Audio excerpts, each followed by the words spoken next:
Okay, greetings, brothers and sisters. This is going to be a sort of a different kind of a video for me today. This is going to be primarily a voiceover. I got a few little clips about the news. It's not about the news, and a little bit of update on my channel, which it's partly about.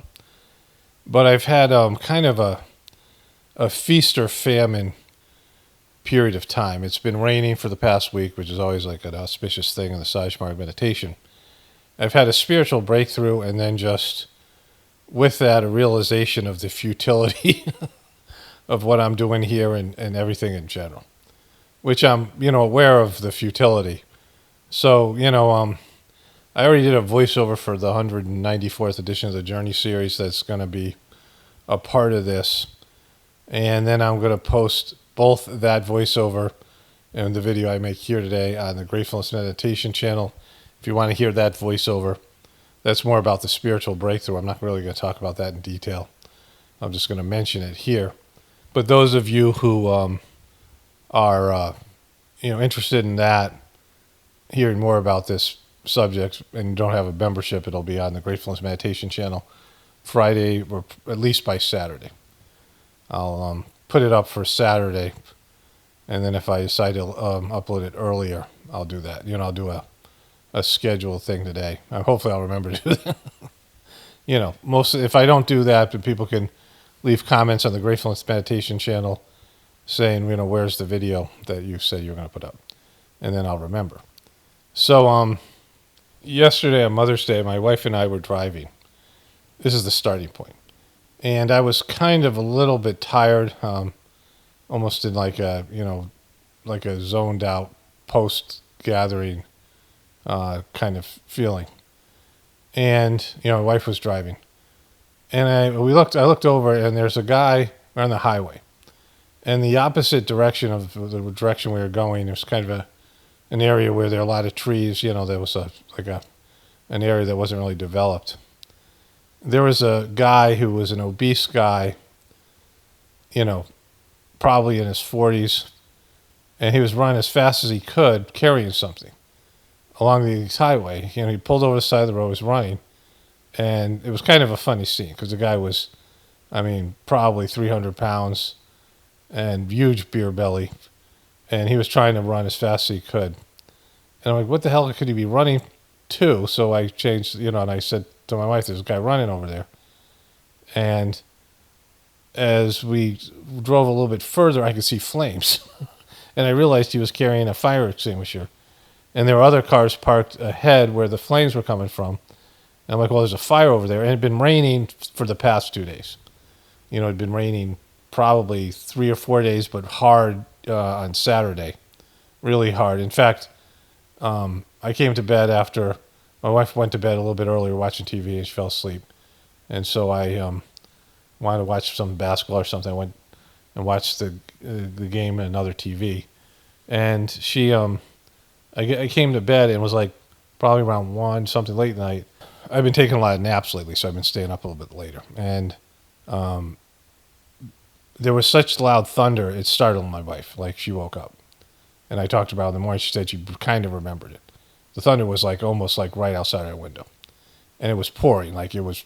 usually I take the dogs out before bed, to have them go to the bathroom before bed. And I just couldn't. It was just like pouring. And so... there was no chance of a fire. Everything's drenched.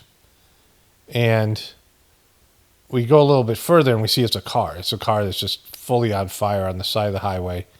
It drove off the highway and hit a tree. It was leaning against a tree. The front end was against a tree. And there was like 3 or 4 cars parked there. And this guy's running, and the car is completely charred. Like, there's flames throughout the car. It's not like it's burning in the back with the gas. It's the whole car is like something you see in a movie, right? There's been a few times in my life where I've seen something. The one that stands out, there's 2 other, I was actually telling my wife about this maybe 2 weeks ago. Me and my buddy, my parents had a Cutlass Supreme, I don't know. My wife also had this car, family. And we got it used. It was some, fancy big car, back in the 80s. So I was in high school, so it was 1981, 1980. And where I lived in Simsbury, Connecticut, there was nothing. there's a couple of grocery stores, a couple of restaurants, but like absolutely nothing. And there, Avon, Connecticut, there was a mall and there was some movie theater. And my buddy and I went to that area. I don't know if we saw a movie or what. It was a snow day. And so I think my mom, I think that my parents weren't home. I just had got my driver's license. And to get to Avon was this, like one of those roads you can go 45, 50 miles an hour on. It's not really a highway, but it's, there's no lights on it. And it's like a country road, like one of those state roads. And this road was elevated and there was a drop off on either side at different places. And my buddy and I were coming home, so the snow had sort of diminished. The roads were a little bit icy. And this car is flying over the side of the road just when I passed it. Like we saw the thing, like it was, right in front of us by the time it disappeared on the side. Like it just dropped down like 30 or 40 feet. And we're like, holy shit, those people are dead. Like it was, one of those things. There's cars behind me, and I mean, there was no thought of me being able to stop because we couldn't pull over anywhere because of that, whatever it is. And, we didn't have cell phones back then. And I was like, there was a series of cars that saw that car go over the side. And, I didn't think about it. By the time we got home, it was 20, 30 minutes later. And we thought that people must have informed somebody. But, like, that car could have disappeared. Those people could still be in that car. It was just a bizarre thing where you see somebody probably died or, like, was seriously hurt. Because the car went over the side. It was tilted sideways. The car was, the only thing keeping it from going upside down was probably the trees. And it was going fast, the guy who was driving or whatever. And a number of people that were in there, we didn't see it, but probably at least a driver. And another time, I had moved to Atlanta. I was with the same person. Like my best friend from high school moved down to Atlanta. And so this is years after college. And I ended up living there for about a year. And we were driving, Atlanta has crazy-ass highways. And there's a highway where there was like 3 or 4 different highways crisscrossing in this one section. And we were on the bottom part of this highway. And there's a couple of highways above us. We were driving towards it. And all of a sudden, a tire, like a big truck tire, comes flying off the top highway and then onto our highway and just goes bouncing down the road on a straight line going down the highway. It bounced over 2 cars. Like if it hit the cars, those people would be dead. It was, the thing was probably going 70 miles an hour and it was a big-ass tire. And it just bounced all the way down the highway and it was just missing cars. Like we just saw it I just turned around, wasn't driving. And it just kept on going. And I don't know, eventually probably hit somebody and ran out of momentum. But, it was not like something that people would be able to dodge because it was a busy Atlanta highway. And somebody's tire just came flying off. And I've seen a number of accidents. And there's times when you see accidents, you realize that, you're doing something that's potentially fatal every time you drive. I talked about that time there's these kids, my wife and I were driving to a park with the dogs that's just by our house. And it's in a country area and it's a totally very, safe roads. But there's a road on a hill that, there's a stop sign at the bottom of it. And there's some kids like joyriding or something, some beat up old piece of shit car. And they were coming down that hill, and they either came right behind us or right in front of us. It only happened a couple of years ago. I told this story, whatever it was. I think they were right behind us because there's a car behind us, and they passed between us and that car. And there was a river on the left side of the road. They were coming in from the right. Now, if they had been a second different, I'd be dead. It was like they just would have T-boned us, and I would have been, I would have gotten the full impact. If it hit me directly, probably we'd all be dead. But, I certainly would have been. And then they had to take a left turn. And I was, I turned around to see if my wife was driving. I turned around to see if and you could hear the wheels screeching because they were going probably 35, 40 miles an hour. And they had to, to make a right-hand turn, in the width of a country road, like fucking, so, that was something. And once in a while you get into a near-death experience on the highway. I've had a few of them. It's just it changes your whole attitude. You're like, because everything else seems like insignificant, right? And this is a car's on fire, and we're like, if those people didn't get out, they're dead. They're charred, they're cooked. I mean, if they were stuck in the car, if they got knocked out by the collision, I mean, they're coming off the highway and they slammed into a tree and their car set on fire. So we don't know what happened. This guy's running with his fire extinguisher, like, nothing was going to burn. There's not going to be no forest fire. It had been raining for 2 days. It was rain. We had just passed through one of those rainstorms when we were driving, probably about 10 miles before we got to this place, that the rainstorm was so significant that, it's like almost you would almost pull over, like some of those like heavy downpours, these sort of summer rains. And so the whole area had been soaked. There was no chance of a forest fire. And it's amazing that their car was still burning because it was still raining a little bit. And it was going to rain again. Like, so the guy's the futility of his fire extinguisher.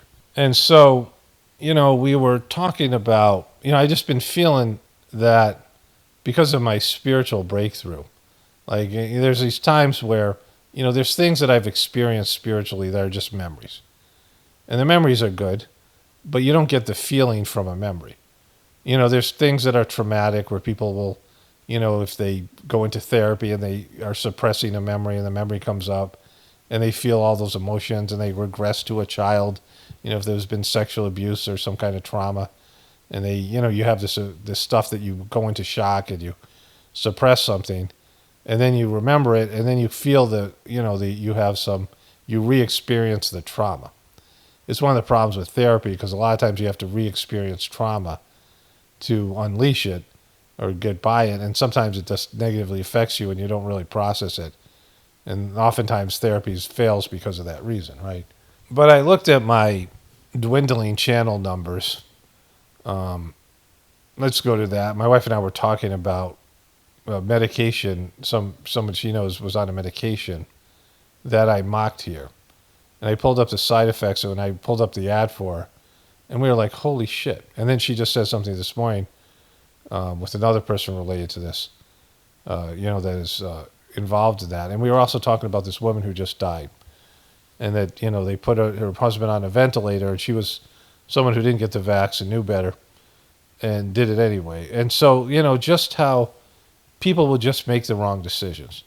Even if they, you see this with truthers all the time.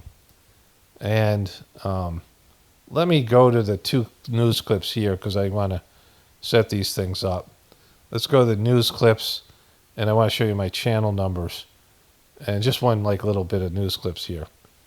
And, I want to talk about how, there's a certain level of futility in, these two pursuits, my YouTube channel and the Gratefullness meditation, because, people just won't do it. People will always go back to the dark side. Like it's a human flaw. Reached an agreement on a 90-day pause and substantially moved down the tariff levels. Both sides on the reciprocal tariffs will move their tariffs down 115%.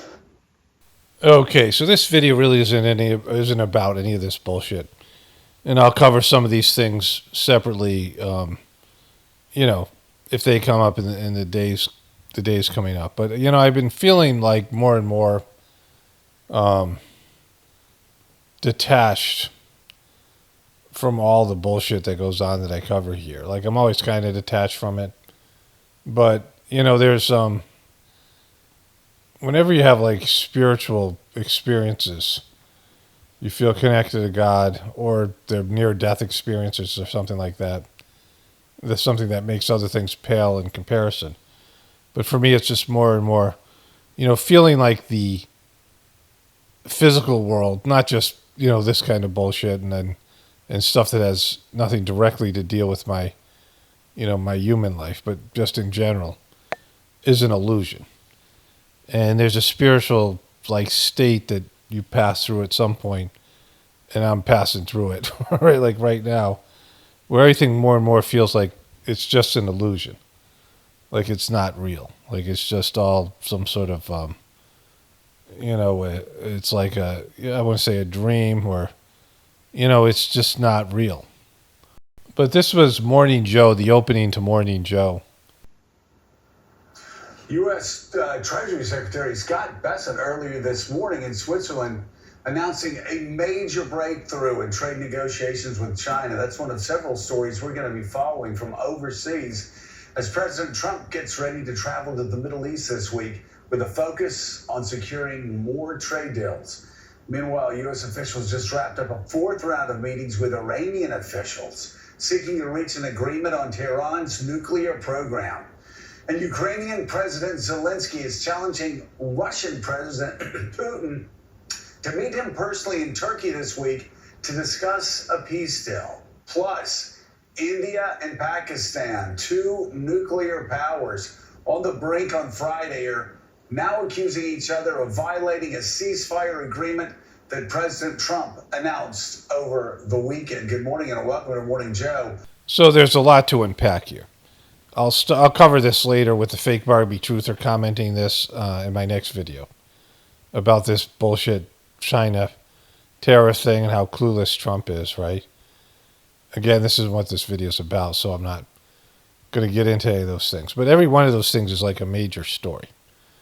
And along with this, Trump got I think it's from Qatar, one of those rich oil Arabian countries, just gave him like the most luxurious jet as Air Force One as a gift, which is a conflict of interest.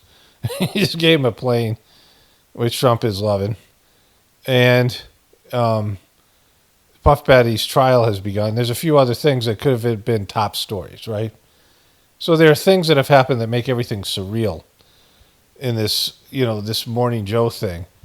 One, like I care less and less about it personally. That's one of the things that I feel like I cover things differently than other people because I just don't care about it, which makes me highly objective because I don't really care about the outcome. I don't care about the story. I don't care about the people involved. And so, and I care about less and less. But the other piece to this is the amount of big major stories there are and the fact that Morning Joe, just like all this other fake news, has become real news because all these things are happening, right? They just elected a new pope. Every day there's bombshell stories. And, they probably have trouble, which like I have trouble with, which thing I should lead with, right? Oftentimes it's just random, like the way I put them up on my toolbar. But because of all this, the news has become real news again. Not that they do a good job of reporting things, and when they start analyzing it, they're always bullshitting. And they have their different, handlers. But it used to be like the only reason to watch this kind of news was so that you can hear the events and then figure out if the events were real or fake, staged or not, and or what was really going on. Then you would go to the truth community and have people interpret it, or you'd have the ability to interpret it yourself, or you do further research. But now, because of Trump being such a moron and being the guy that they always said he was, and the intensity of all the news events, it's very it's become something where it's like real news again, right? Because they're able to just cover these things. Of course, their analysis is always going to suck. So that's the first piece. But it's just this, the way I feel about things have changed because of this like spiritual kind of breakthrough I've had over the past 3 or 4 weeks. My meditations have changed and all these things, which I discussed at length in this Journey series audio. And again, this will be up most likely on Saturday, maybe Sunday on the Gratefullness meditation channel. It's already backed up a day because I thought this video was going to come out today on Monday, but it won't be out till tomorrow. I'm just going to take Monday off and then put this out on Tuesday. But I've had a significant change of everything just seems like it's fake. Like it's not real. Everything seems like an illusion. And so that's the first piece. So the other piece is this. See up here, I'm getting this message. Your Google's ads account is inactive. Your promotions aren't running because your Google ads account has been canceled. fix it. And I keep on saying dismiss, and it comes back every day. Because I'm not running ads with Google because the ads suck, which I've talked about in the past. This has nothing to do with what I want to talk about. And so this is how I see my feed of videos every day. And I have to scroll over to see the amount of views, right? And so this was, a video I just posted today, the Journey series. On the member thing, it's probably got some views now. I posted this morning. I'll refresh this. But I have to scroll over to see the views, right? And, the likes, I have to scroll a little farther. So I almost never see these. And I made the mistake, maybe or not, of scrolling over and seeing that my view count. Now, this is a video. Hilaria says her brain plus ADHD plus a dyslexia causes her, to do the bilingual accent bullshit thing. Normally, that video would get a lot more views. It only has 3,000. These videos have the exact amount right here. You can see the amount of comments. 71 comments, 80 comments. My comments are down. My views are down into the 2000s. My channel, I realized maybe 2 years ago, I was hemorrhaging subscribers and I was losing viewers and the money was going down and down, without the membership program, which makes up probably over a third of the money now. I'd have to check that out. Is I think over a third of the money. And so without the membership program, which I not luckily, but I got to the party late. I should have done this years ago. But it's just going in the wrong direction, right?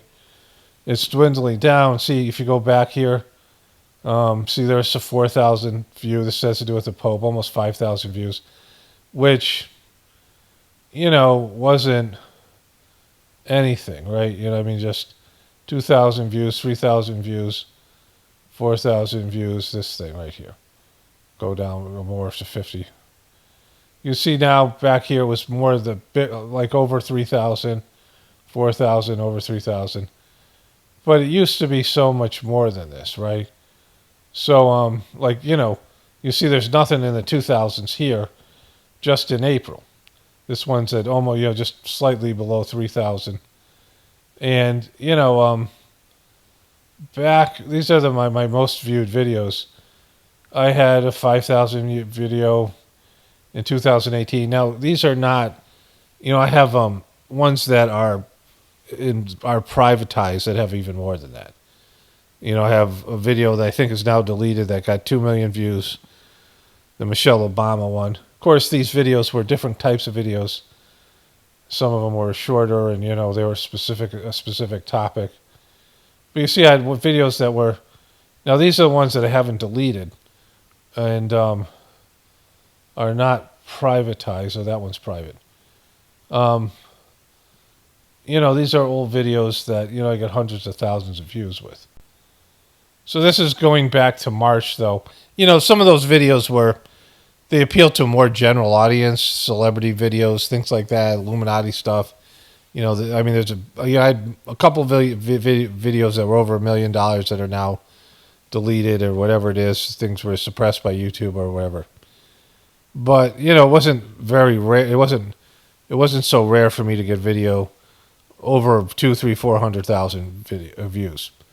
And then this is just from March 20th. You see 4,000, 5,000 views, 4,000, 4,000, almost 5,000. Everything well over 2,000 views. This is the only 2,000 view video here. Even the Journey series had 780 views. I think that was public for a little bit. And so I'm not sure why that one was so small there. So this is back from October. I don't know what it was. There's one with 14,000 views. 6,000, 6,000, 7,000, 6,000, 6,000, 5,000, 6,000, 6,000, 5,000, like they're all, I mean, I don't know what the average was, but it's well over 6,000 here. And that's, kind of 3 times the amount of views that I'm getting now. And that's only back from September 2024, right? 5,000, 6,000. These are, even the Journey series was getting more, and for the members, 400 views there, 6,000, 7,000 here, 4,000, see 8,000. So there's like nothing in the 2,000s, and that's just, 6 months ago, right? You can see here 11,000, 9,000, 8,000, 9,000, 9,000, 10,000, 8,000, 11,000. This is from 2024, July, summer of, right? And so, I mean, 12,000 here, right? There's a small one with 3,000. Most of them are, well over 4,000 or 5,000. I mean, like I said, the Journey series, I get about 100 or so now in the membership thing. I'm not sure exactly how many the Journey series, but it's less than that. Even the Journey series is down in terms of all that. So you see this thing is broken here. I mean, it's back. This ad thing. This is from January 2023. You can see 5,000, 6,000, 8,000, 6, 8,000, 10,000, 8,000, 7,000. I mean, I haven't seen a video crack 5,000 in months. And here you see things up to 10,000, 11,000. Significant difference. Some of the smaller ones here are, I guess they're gone there, but I just scrolled through a bunch of them that were when I was making short videos, right? And so, when I was getting more video views on my other channel, right, the Apocalypse Now channel, than I was getting, in the current channel right now. I'll go to that in a second. So this is from April 2022. So you get the idea here. 11,000, 9,000. I mean, there's nothing here under 5. And, the 5s were minimal. 9, 6,000, 8,000. And so, the views have just steadily gone down over time. If I keep on scrolling back, I mean, it's just, I'll do maybe one more of these and I'll go to the Apocalypse Now channel briefly. There's an overall point I want to make here. So, this is April 16, 2022, 15, 14, 12, 11, 10, 21,000, 17,000, 10, 20, 18,000, 18,000, 19,000, 20,000. Some of these are short videos. 14,000, 16, 17, 8, 13, 14, right? Just, you can see how many more views I used to get. You can see that with the, there's the time there. Completely different, right? Of course, I've changed the format. There's things that have happened since then. And my videos are better now. Like I'm better at understanding things. Like I've evolved as a person. 20,000 views, right? Some of these things, again, celebrity oriented. This was to do with Bob Saget and Alex Baldwin. But you see the difference here, right? At some point in 2022, 23, I noticed that my money was down, even though my video views were way more than they are now, and that my views were down. And, I had a realization I did what I'm doing now, and I could see a steady decline over time. It really started in 2018. Now, again, these were some celebrity-oriented videos, different kinds of videos. 16,000, 16, 28,000, 69,000 about Bob Saget, 17, 18,000, 51, 11,000, 9, 26. Even my year of, in 2022, got 12,000 views. This year it got, and the year of chaos, like I completely nailed. And I got so many less views now. 29,000, 8,000, these things, right? 9,000, 11,000. And, you can see the difference there. Like, it's like 5,000 was and that was a health update. That was me talking about my health, and that got 5,000 views. And so you see a significant downturn. So, I started to notice in 2018, this is October 2018. See, this video got 10,000, 12,000, 5,000 was a rarity, 8,000, 12,000. Upcoming meditation webinar, 700. You see, like the spiritual ones, 12,000, 8,000. Farley gets cozy. Farley was still alive back then. 31,000. These ones with animals in it even got 2,000 views. Farley and the eggs. I mean, these wouldn't get, would get like a couple hundred now, or under 1,000. 31,000, 7,000. These how to get notifications to my videos, not 800, right? 10,000, 8,000, 20,000, 7,000, 25,000, 13, 2,000. Spiritual talk about osmosis. So my spiritual videos that used to be the ones that got the lowest views years ago would get what I'm getting now on an average video. 7,000. This was my Ray Romano video. I have to open that one up to deal with that at some point, because that's one of my favorite videos. Because that 100,000. This is a Madonna video. Even the spiritual videos, you're getting what I get now on a regular video. But this is when I started to see it go south. Like, this was still, a decline from earlier years. And so it was 2018, I realized that I was fucked, that my channel was going in the wrong direction. And, I saw the inevitable collapse, that everything was on the decline. I got one more thing to do here. So this is my other channel. And I was getting more views there. So this is back in, it's a backup channel, right? So I was getting more of their views there. Just back in 2024 of June, that's when I kind of stopped posting there. And focused on my main channel. But you see I'm getting more views. Like, I'm averaging 2,000 views now.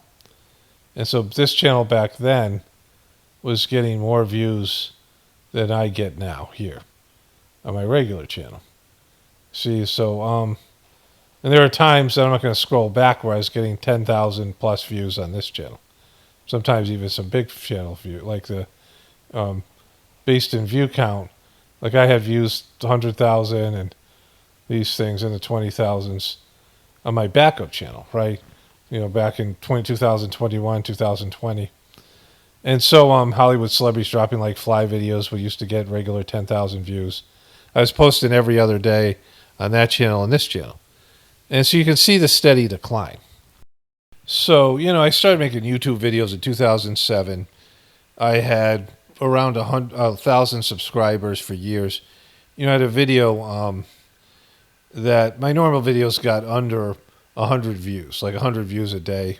Actually, I'm scrolling through it here. In my videos, the first video the introduction got 1,000 views. I might have deleted a lot of these videos, but there's Milking the Family Cow, 20,000 views. Peaceful Morning Milking, 2,000. Adding New Hens, 124,000. Value of Grass. So I don't know why. These are based in dates. But, 4,000, 2,000, 2,000, 3,000, 6,000, 1,600. I don't really pay attention to that very much. 9,000, 4,000. There's no comments here because they're all privatized. But I had 14,000, 12,000, 9,000, 9,000. But I had 1,000 subscribers. And, there's a lot of videos in the 600s. 2008. All these things. And, really I didn't know I was getting that many views back then. I mean, a lot of these videos have, they vary quite a bit. But I had one video that popped, and it was planting blueberry plants, and it was my kids planting blueberry plants, and I got like 100,000 views. It was the video I got the most views on. It was just not that great a video compared to my other homesteading videos. There are a lot of these videos that are getting 200 views. I'm scrolling through it right now.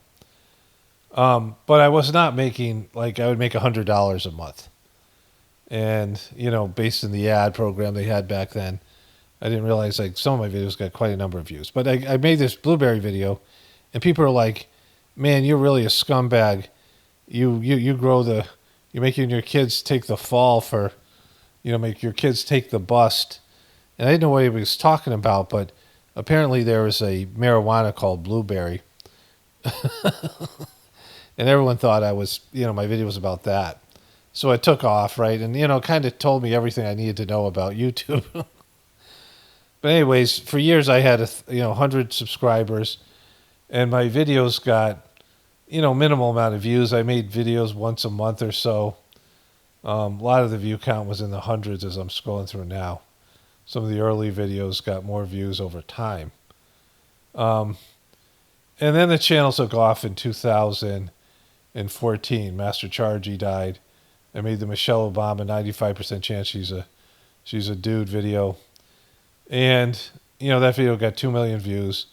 And the YouTube channel took off from there. And I talked in a more generic way. Of course, there wasn't Trump. I didn't talk politically. I wasn't a right-left person, but I wasn't, didn't make political videos and things like this. But, it was where I was making a living based on my videos. And I could make about 3 or 4 videos a week. It took me a day and a half to complete videos. The editing process and I sort of refined all that. And it would take a lot out of me. I made a lot of celebrity videos back then to get the channel going. And it sort of popped more in 2018. There was a time where I was gaining subscribers, and it just stopped. I was gaining 100 subscribers per day, got over 200,000 subscribers, and then it just stopped. And then from there was a decline. Like, this channel peaked in 2018, 2000, whatever it was. I made the most amount of money I ever made in 2020 in December of that month, the month of December that year. But the view count and the subscriber count was significantly going down. YouTube changed its policies, which we know, and then all the rest of that stuff happened, right? Stuff with COVID, even more so than Biden presidency. I got a lot more views maybe because of Biden. People liked when I made fun of him. Republicans, Trumpers, there's more. People in the right wing are more apt to watch those kind of videos, but they weren't, eventually they were going to get pissed off at me because of, we have, different beliefs and things. But the main part was YouTube stopped recommending my videos to new people. And I saw that as a huge issue. Like, that became, not, like I said, not a businessman. That's not what this is about, because, this is something I realized back then. And, the money got so bad this past year. I realized that I was going to have to do something different, but I was going to wait till January of this year. Like I said, I'll just get through the election year. The money's not great. It's gone down to below the minimum. So my bare minimum was $100 a day. $3,000 a month. I make videos every day. And, I made a lot more money before that in some of these years, but it was on the decline.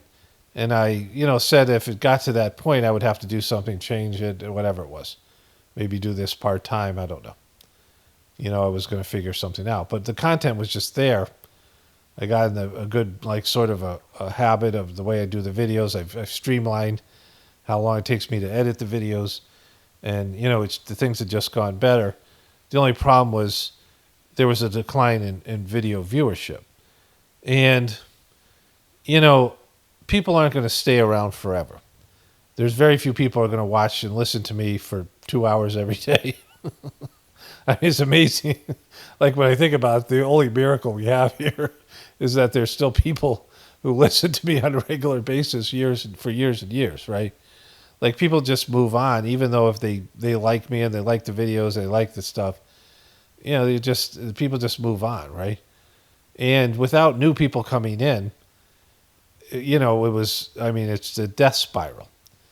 And, I was trying to figure out ways. You guys, you know about the things I've talked about. It's not really about that. I want to fast forward to my realization now, but you guys all know what I went through, ads, and I tried every possible way that I could think of, to change the trajectory of my channel.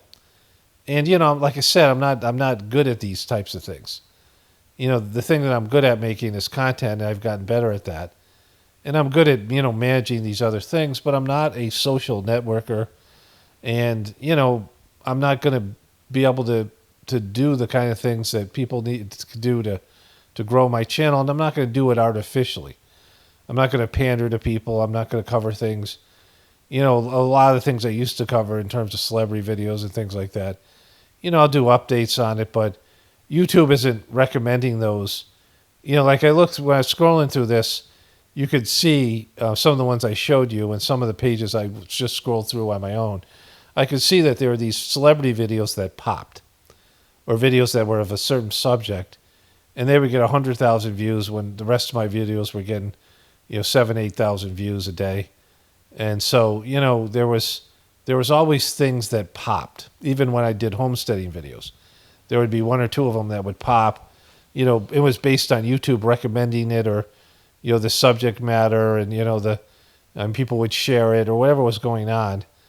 I'd have some videos that just popped, even though I could release that same video under a different title or a different time, and it would get almost no views. So it's just like the way the things worked, and that wasn't happening anymore. YouTube had made it so channels like mine, and not just truther channels, but they handpicked the channels that they would support, and that was the end of that sort of thing.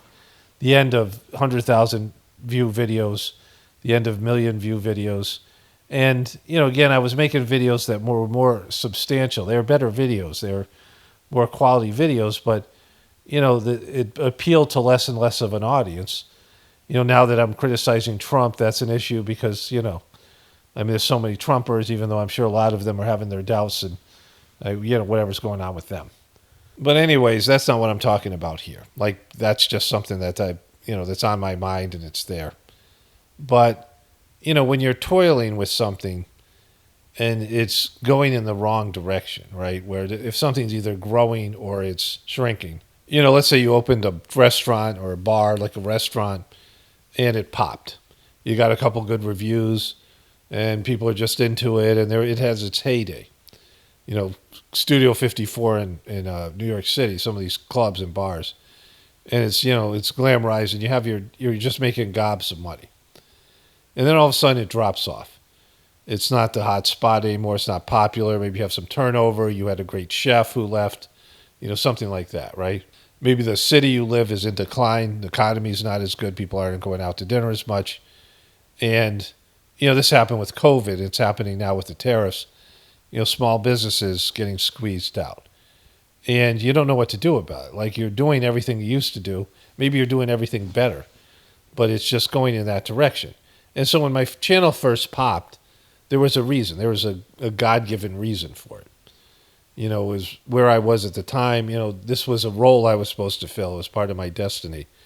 And this is when it was going to happen.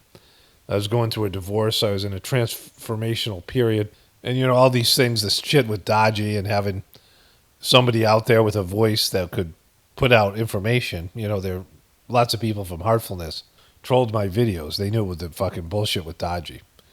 And yet they still, they didn't comment, or they didn't come forward. People I knew didn't connect with me about it, which is fine. I'm cool with the whole thing. But, that was there. So I provide this service. And then eventually doing the Gratefulness meditation as a sidebar. But over this past weekend and week, I had this spiritual breakthrough, and I'm in a different kind of state. Everything feels like an illusion. I'm almost like, I can't really say, like, I'm just different. Like, my perception of the world is different. I feel differently about everything. And my wife and I were talking about these couple of things. My wife had a friend, which I've discussed in these videos lately, that had a husband who died. And, they went to the hospital. I'm just reviewing the story briefly. You guys have all heard it. And he was sick. She was like 66, 67. She was 57. She was like 7 years older than her. He was in his mid-60s. She was in her late 50s. They both got sick. He was having a little trouble breathing. And they thought they'd go to emergency room, and get some antibiotics. And the person at the desk was really mean to him. And they were going to leave because they were anti-vaxxers. They were Republicans. I think they voted for Trump. And, I don't know them that well. But this is my understanding of them. But I know they didn't get the vaccine. And the woman is taking care of her mom who has Alzheimer's and cancer, I think, and she's dying. And, they're not treating her anymore. And, she's in the death process. And this woman's giving her alternative things and looking into alternative therapies and things. Like, she's aware of alternative medicine and doesn't trust the medical system. And he was very aware of it during COVID. And the person says, if you leave the hospital right now, you'll be back in an hour and he's going to have a cardiac arrest. And that's a, scary thing to say. They're both weak from being sick. And, the whole thing. I've told this story before. So they go in and they're going to leave again because they want to put him on they want to do something for him. And they again say, if you leave, he's going to die. And then they get him on a respirator. They flood him with blood because they said he was vomiting blood, which he wasn't. They gave him 2 pints of blood, and then his blood fills his lungs, and now he can't fucking breathe, and he goes septic. He has sepsis. And they put him on a respirator, and he's dead. And I really can't believe, like, they're still putting fucking people on respirators. Like, I thought everybody knew in the medical community that they were killing, in its heyday, they were killing 9 out of 10 people. And the ones that survived, it didn't help them. It wasn't the respirator. They survived. They endured the respirator. But everyone else, you killed them, right? 9 out of 10 people. It was well known, and they're still fucking doing that shit. And they bullied them. They scared them into almost threatening them. When my first son was born, my ex, and this is like part of the whole thing. My ex is the one who told me about vaccines. She had done all this research. She was a medical person. She went to an Ivy League school and was a brilliant student. She was a really smart person and was good at doing research, sucked at implementing any of it. Like, she accomplished nothing in her life. Like everything, she quit everything, but she was good at doing research. And she had all this research about, vaccines and the way they treat babies. And she told me, she was having a VBAC because in her last pregnancy with a previous marriage, she had a cesarean section, which she didn't want to have, but her son had a really big head and he was inverted, like, so he came out, whatever it was, that it was like she would have died if she didn't have a C-section. She was having what's called the VBAC, a vaginal birth after a C-section, and there's a chance that when you're having contractions, when a woman's having contractions after a C-section, that the incision, which doesn't make sense to me because usually where you heal, it's even stronger, than your regular skin, but you could split open and immediately hemorrhage and be at risk of dying. Like, it could be a total emergency, where you're pushing to push the baby out and you pop your scar opens up and fucking blood starts gushing out. And you and the baby could be dead in, a short period of time. So they have to have, the operating room ready. It's a whole thing. And I doubt that is a reality, but that's what we were told. And she didn't know. She was already having trouble in the labor, and she was kind of out of it. She didn't take any medication, any painkillers. And she said that I had to do all these things. And I was a little bit nervous about doing it. Like, I had to be like, fuck you to the doctors and nurses. And it wasn't the regular doctor that she had. It was a young woman who was her person. Her regular doctor was gone for the weekend, or she wasn't, whatever happened. And some other woman who was in the practice who, this is in New Mexico, and this woman had like an entourage. Like, she was maybe a little bit more famous. She was a little bit older. And she came in with a team of people. And we didn't know who she was, and she was very by the book. And I was supposed to fight off all this stuff with these people, because they take the baby away and immediately start doing shit. And oftentimes they'll vaccinate the baby against your will and do all this shit, right? And I didn't know anything about it. Like, I was, this is back in 1998. And, I mean, I was suspicious. I wasn't like, the truth community didn't exist then. And I knew some truther stuff from my brother. And I've always been that kind of person. But still, I was a little uncomfortable doing it. But I came through to the best of my ability. And we're laying in the hospital. And my ex just wants to go home. Like, just, I'm in a hospital bed. My son's next to me. Like these little fucking gurneys. It's really uncomfortable. And, the kid was a big kid because my ex was, tall, big. Her family is, the men in her family are like 6'4". I'm like 6'1". And I was a big baby. Like I was a 10 ounce, 10 pound, 11 ounce baby. But when the, mother is older, my ex was in her late 30s, and the kid is big, they worry about gestational diabetes, which is another bullshit thing. And they thought that my son might have it just based in his size and some other things, some other factors. And we knew we didn't have it. He was like perfectly healthy. You could just tell. And so we're trying to get out of the hospital.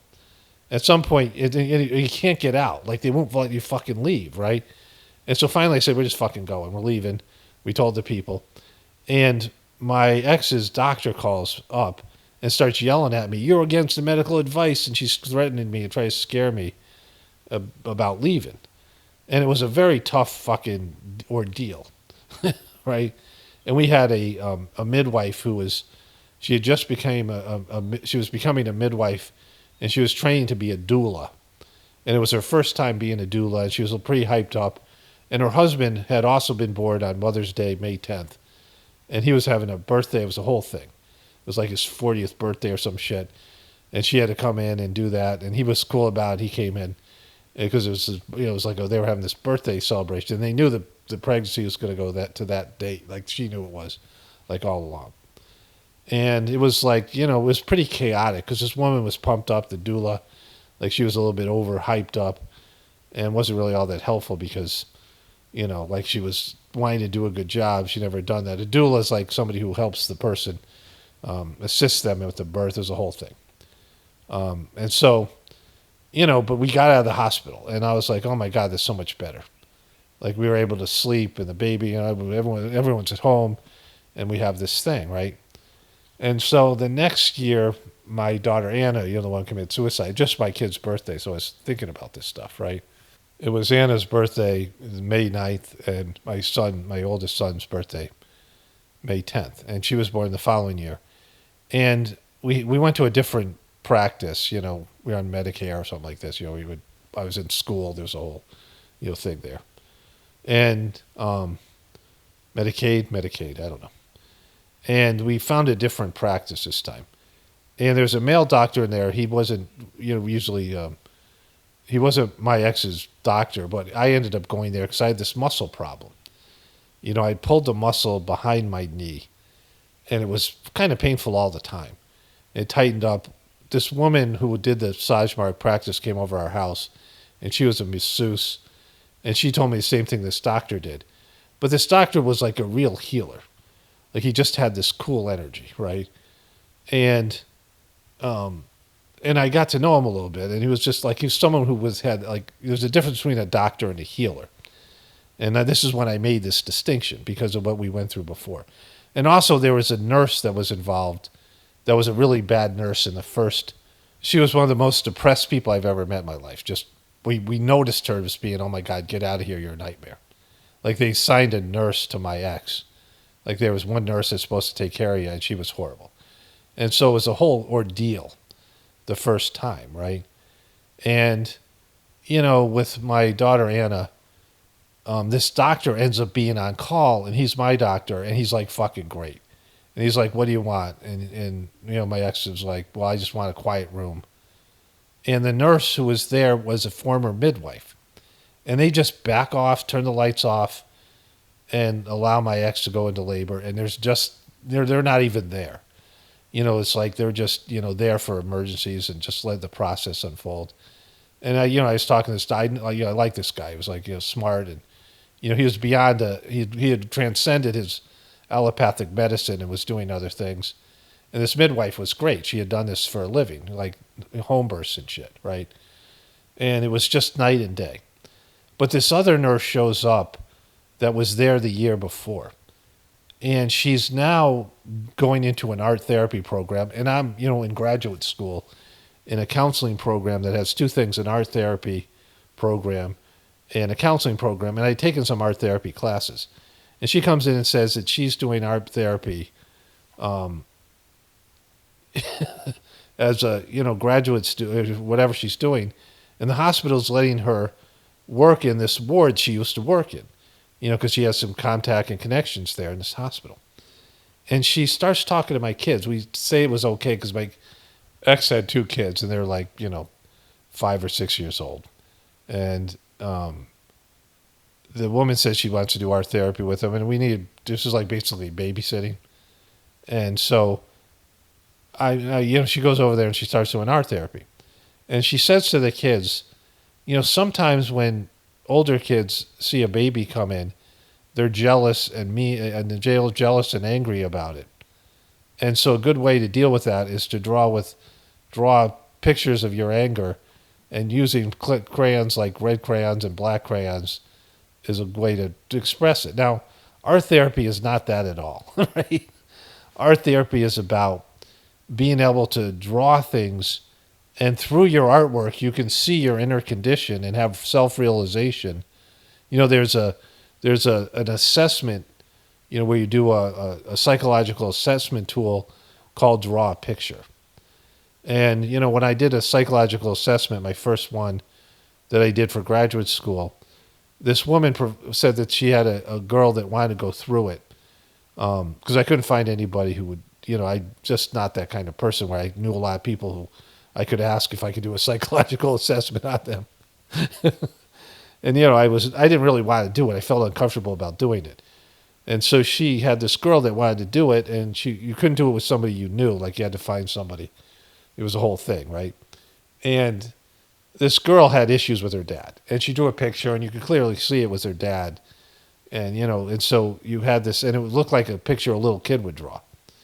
And so you can see things in people's art, and they can look at their art and make realizations about their internal world of things that they're, in denial about, these types of things. You don't tell the person what to draw, what colors to use. You certainly don't tell them how to feel about it ahead of time. And this woman who was like this depressed nurse who we had recognized from the past, and I'm like, get the fuck out of here.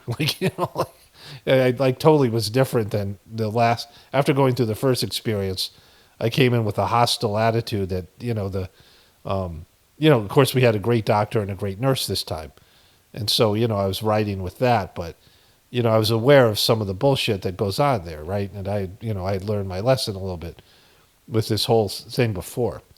The way that it's like you got to escape from the hospital because you're in this locked facility and they won't let you leave. And every time I've been in the hospital or had, one of my, someone in the hospital, is this whole thing, getting them out of the hospital, unless they need your bed, and then they throw you out, right? But anyways, it was Sunday, May 9th. Anna was born at like 11:56. The doctor said, do you want her to be born now or do you want her to be born the next day? She would share the same birthday as my son. And we were like, well, whatever happens. But it was just 4 minutes before midnight. And it was such a different process. Then my third daughter was born. We moved to Idaho by then. That one was a lot better than the first two. And then my fourth child was born at home. We had a home birth, and I delivered him. But there are a few things about this. So I was, thinking about this a little bit this weekend. My two kids, Anna died of suicide, and I haven't talked to my son now, and I don't know, since 2016 when he left. They left that summer. And so, it's kind of a bummer for me, and the whole intergenerational farm. I mean, it's part of a failure, and, I went through this thing before where, things could have went one way or another, and we had some successes on our farm, which I documented on this YouTube channel years and years ago, and the kids learning to milk cows and, learning all these things about homesteading and all the things, my homesteading videos. This channel started off as a homesteading channel, to some extent. It's metamorphosized over the years. But there were two things here that I wanted to, that correlated with this woman and her husband dying. And so my ex, who knew all these things, like she taught me so much about alternative medicine, and she was, really should have been a doctor that just wasn't. Like, she got her master's degree and, kind of wanted to be a doctor but didn't go through with it. An abuse survivor and a person who was a perennial victim and, like victim consciousness, but had the ability to be a doctor and loved doing research about it. And she was the most anti-vax person that I ever met. And she could tell you, all the things about it. Like she did a lot more research than I ever did. And, like it was like a wealth of information about it. And my younger son, me and him were talking maybe 2 years ago. And he said, my ex got vaccinated. I go, no, she didn't. I'm like, she was the most anti-vax person I ever know. And he was like, no, she did. And I'm like, are you sure? And so I went back and asked her because he had no idea. Like he had no idea she was anti-vax because, all that stuff happened when he was a kid, didn't understand the, what the dynamics there. And he comes back and says, no, she is anti-vax. She just thinks this one's good. I burst out fucking laughing, like really hard. Like I couldn't fucking believe it, right? And the reason was Dodgy, that fucking dope, this fucking moron, who's way stupider than she is and incapable of any research, Dodgy, the current master of the system, that he told everyone they needed to get vaccinated. It was one of the telltale signs that I could say. Not just that, he was wearing these fucking specialty masks and he wouldn't let anybody in the ashrams who weren't vaccinated. He was like a whole fucking, he just did this thing. And because like she was like, thinking him as like some kind of, whatever she thought he was, she changed her whole worldview because of it. And it was so fucked up. Like I couldn't believe that she would cave that much. But it made sense to me based on other things that she had done, right? And then my son, I wrote to him and I basically begged him not to get it, my oldest son. Because really, he's really healthy and he was strong and healthy and just not doing well academically. Like he's did some doctorate program. He's doing well. And like I was just saying, please, just look into it. Because, and this is before I knew my ex was getting it. And he didn't write me back and, didn't want to contact me, which is fine. It's not fine, but it is. I've accepted it.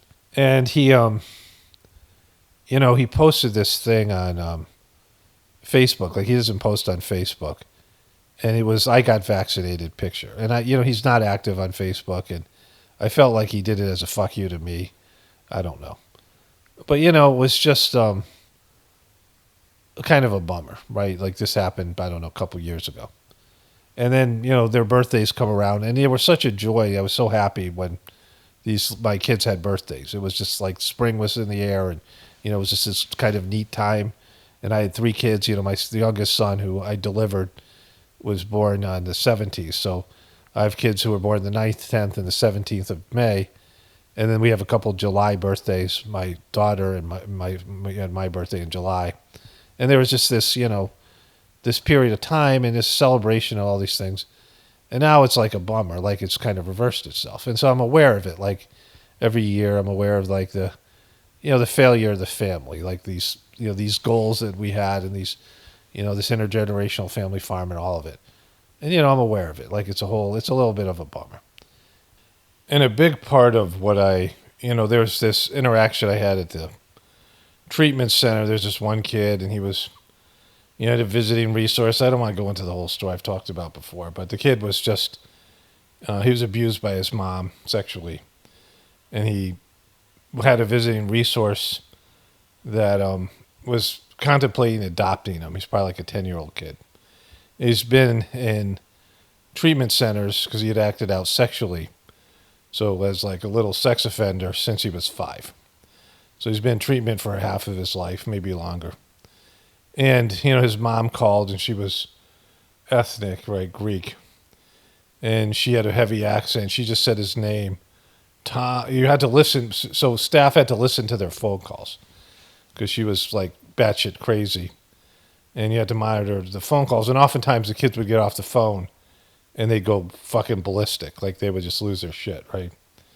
And so the kid, I had to monitor the phone call one time. I said, if I ever have to do that again, I'm quitting. It was as bad 10 minutes of my life that I've experienced where his mom was saying, let's say his name was Tom. Tom.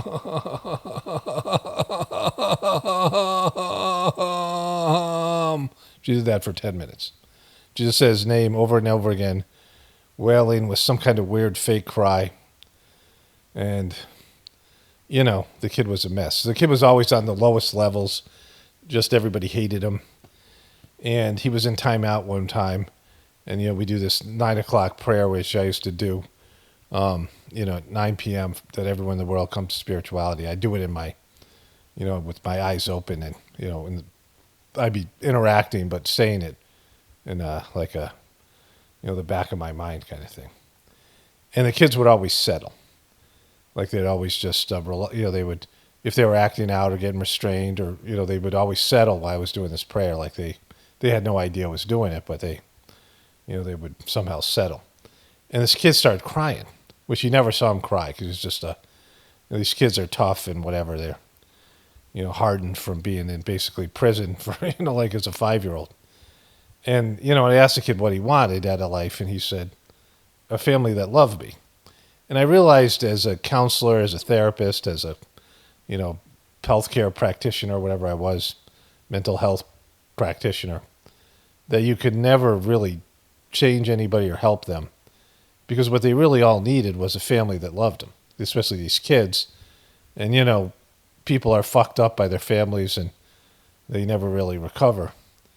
And, my goal became then to have a family in which, my kids would be better than me. And the Sajark system said that these souls were choosing to be born in families that did the Sajark system, which I kind of still believe, but there's no evidence to support that. Because all these kids that used to go to these gatherings in America, none of them became Abhyasis, other than for a few, maybe months. Maybe they tried it. But most of these kids, they grow up in this mission, from 1993 to 2008, Master Chargy would come to America. And there would be these kids, and sometimes they put on plays. And, I saw these kids grow up. Some of them were 8, 9 years old when I started, and they were like 18, 19 when he stopped coming here because of his health. And my kids, were there, and they interacted with some of these kids. And I don't know very many of these kids, like probably a small percentage of them. Many of them went to India. My kids spent 3 years in India at the ashrams. We talked about Sajark constantly, and they seemed to like it. They were participating, and none of them are doing it, right? Which was a real, again, it was their choice, and it's not something that could be forced. But that's all like a bummer, like all these things, right? And so, with my family just blowing up and sucking, of course, my ex being, having her mental issues and being an abuse survivor and really never getting over that shit. Never, processing it and, inflicting that on all of us. That's part of it. But even with that, these other people had, normal lives and marriages, at least as far as I know, and their kids didn't do it, right? And so I'm going to come back to that part at the end about spirituality and the Sajark system. And so my wife and I were talking about this woman who, brought her husband in. They went to the hospital, and they had all the information ahead of time that would make them suspicious of mainstream medicine and COVID in general. And that woman was in a shitty position because if she says, let's get out of here. And I, gave an example of that. One of the times I brought one of my kids to a doctor, and, there was some issue I'm not going to get into, a minor sort of issue that might have required a minor surgery. And, the day up to that point, there was issues with the big van I was driving, and, issues with the trip, and I just didn't feel good. I was like grumpy and whatever, I didn't feel great about the thing, and the doctor seemed kind of weird. I felt uncomfortable with the doctor. And a bunch of shit happened to make it like, this just doesn't feel right. And the issue resolved itself. And I was very grateful because I'm not, I'll go to an allopathic doctor if I have to, and certainly for my kids, but, I don't want there to be, I'm very suspicious of allopathic medicine because it's for-profit medicine. And of course now more than ever, but back then I was, suspicious of it. And some of that came from my ex, and then, things that are just, I experienced some of these things were the birthing process and these other things. And so, but when you pull the plug like that, you don't know what would have happened had, like, they wouldn't have known her husband was going to die in the hospital. And if she brought him home and he did have something serious and he dies, she'd have to live with that, right?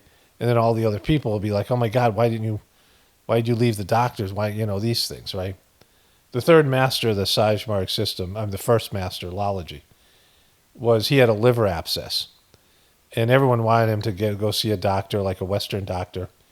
And they were going to cut him open. It was like a hole in his liver. They were going to operate or do some things.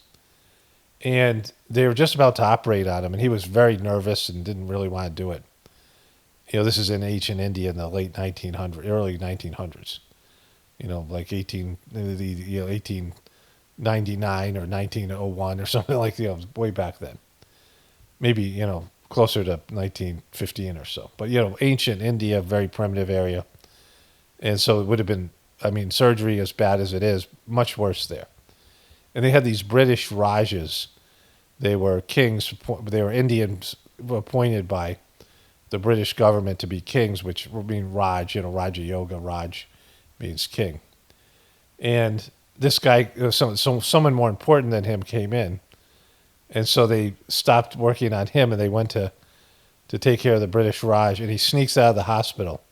And they made a movie about this, right? Like a movie of his life. And he said, very low budget movie. And he said, I've been saved from this abomination. Which was great. So there's just this thing about allopathic medicine.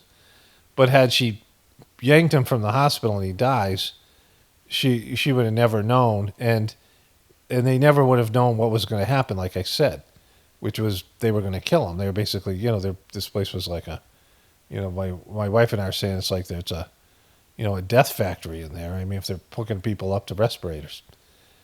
And so we're talking about this, and my wife tells me someone else in, her family was taking this medication, Jardiance, right?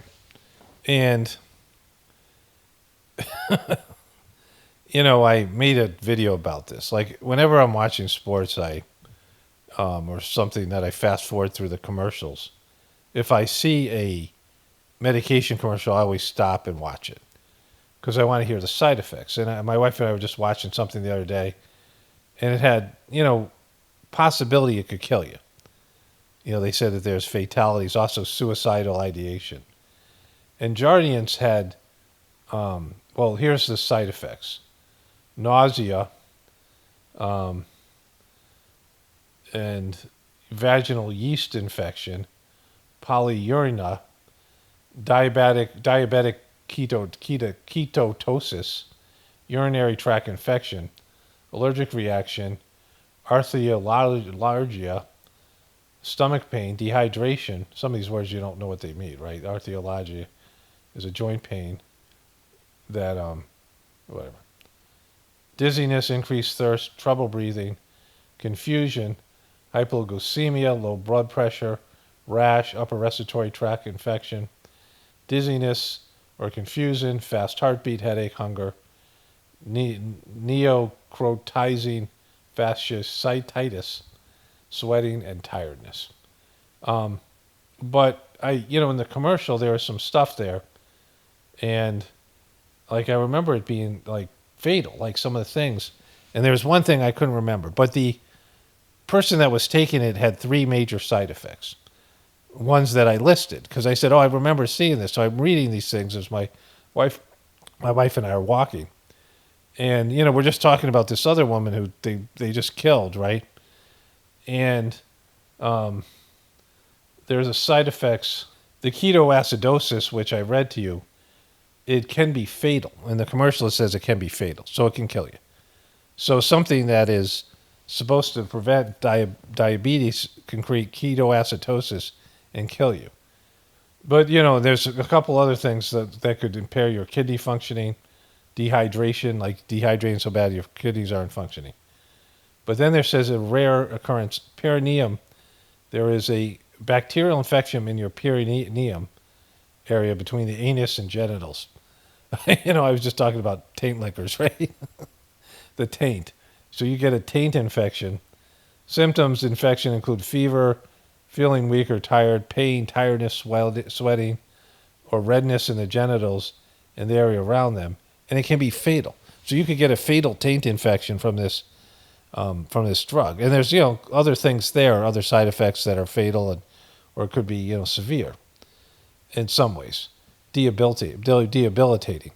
And I was saying to my wife, what that means is, all these medications, what they do is they take down your immune system. When you have such a wide variety of infections, and once your immune system is gone, then anything can happen, right? Anything that takes down your immune system leads to the possibility of whatever bacterial or other things that you come into contact with. And, opens you up to getting cancer and the rest of these things. And so, just it's just a complete nightmare. Like a holy shit thing. And so, we talked about that there was another relative that was in charge of partly contributing to the medications. And, my wife was saying, they said that, they always have side effects. People who are bought into the medical system. My wife's mom was just died from turbo cancer. And she took she was a doctor.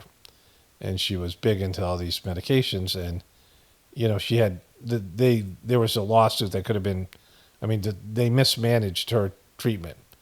When she had cancer and they had treated it and then it came back after getting the booster. And so, like all these things they tell you right up front. Like if you're going to take something for diabetes, which is, bad, is a condition, and it may or may not even make it better, and you have a long list of possible side effects, which, once they take down your immune system, then you get other things and they put you on other medications. And these doctors get bought off by the pharmaceutical companies. They give them these, fancy, they have them speak at some conference in some sort of hotel somewhere, and they give them $50,000, and their speech isn't worth anything.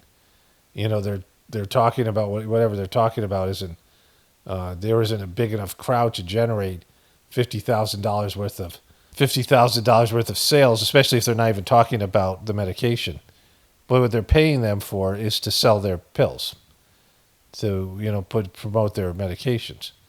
And a doctor does that, then they can make the company can make hundreds of thousands of dollars off to the doctor, and they pay the doctor off, give them a little kickback there, all those things, right? But all these things are known, and people always run back. Going back to this woman and her husband, always run back to the medical system when they get scared, or they always run back to the government or whatever it might be, and you'll see it. There's truthers who, all of a sudden they say, oh yeah, I was, they buy into some bullshit truther theories, some bogus right-wing crap, flat earth stuff or QB stuff, and then they come out of it as a reformed truther, and then they're just nightmares. The worst people are the ones that are reformed of something or another, like being like sex addicts or, people who are slutty and, what are promiscuous, and then they find God, and then they're the fucking worst, right? Like they want to, it's not just what they did, but what everyone else is doing now. They want to save everybody else from their fucking mistakes and all that kind of shit, right? And these people who come back from the truth community, and then they get interviewed by CNN, that guy Donny O'Sullivan, and these people, these fucking, anti-truther motherfuckers and all that stuff. And, people who did New Age practices. I had this girl come to my channel. She had done New Age stuff. And then she did some yoga and stuff and had some bad effects of it. Said, it's demonic. She ran back to Christianity, which fucking blows. Is one of the worst ways to connect to God. It doesn't connect you to God, but it has all these issues with it. I've been watching these historical shows over the past couple of years. I watched the Netflix show on Genghis Khan, whatever the fuck his name is. And I watched this one Viking show called The Vikings of Valhalla. And then I started watching this other Viking show called The Vikings. And there's some other things I watched. I can't remember all of them. There's a Western that was on, and, there was these Mormons were dressing up as Native Americans and killing settlers to, Joseph Smith, and it was a whole thing. And, there was a scene in the show The Vikings where there's two things. There was a young, like a monk, and the Vikings go and kill all these monks. They finally figure out how to sail in the open ocean. They had a very primitive compass. So before that, these ships would get lost at sea. But they figured out how to get over to England from, northern Europe, whatever it is, Denmark and those countries. And so they invade this like monastery for the gold and the whatever was there, and they kill almost all the monks. But they take this one young guy as a slave, the main character does, and they kind of convert him to paganism. He's a slave, but he tells them a lot of things about England, so it helps them do other invasions. And then he becomes like a full-on Viking, and he gets captured by English, and he's trying to save. Well, before that, he's trying to save a priest, like some some senior level bishop or higher level priest in this place that the Vikings are invading. He's like, they're going to kill you. He's like, oh, I don't care if they're going to kill me. And so the guy says to him, well, if they catch you, though, you used to be a Christian and now you've converted, they'll crucify you. And so the Vikings take this priest and they shoot him full of arrows, but not killing him. And they're just doing tiger practice on him, right? There's like these horrible things they're doing. I'm not laughing because it's like, it's like sick. And so they capture this monk and they do crucify him. And Christians were like, you have this idea of this horrible thing that was done to Jesus, and then you do it to people. Like, wouldn't you think that's like, all right, let's stop doing that shit, right? Plus, the Vikings, every 9 years they sacrifice 9 lambs, 9 chickens, 9 goats, and 9 people, and they go to this thing. They have this big party, and they take like magic mushrooms, and they do human sacrifices. And then there's a guy tries to kill the main character, and they capture the guy and they decide to torture him or kill him. And they do this thing called the flying eagle, where they open up the guy's back and pull his lungs out so they look like wings. And if he doesn't cry out and he dies, he gets to go to Valhalla, some made up fucking heaven-like place where Thor and Odin rule. And if he cries out like a little bitch because they opened up his back and ripped out his lungs, he doesn't get to go, right?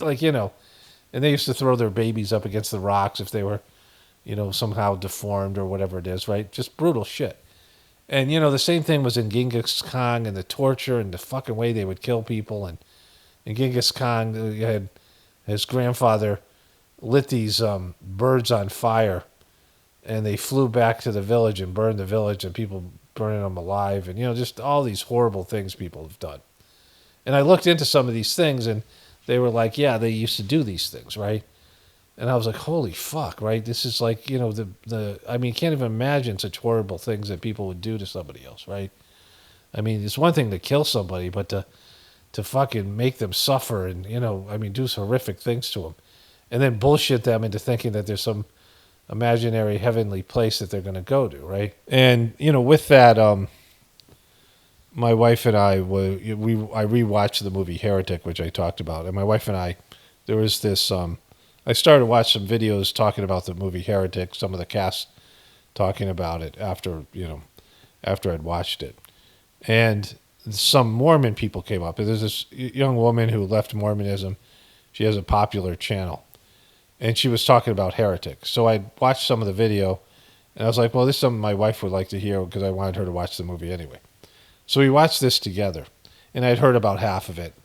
And then we watched another one of her videos at some point. I'm not sure if it was in the first one or the second one. But she was talking about, these rituals that they do.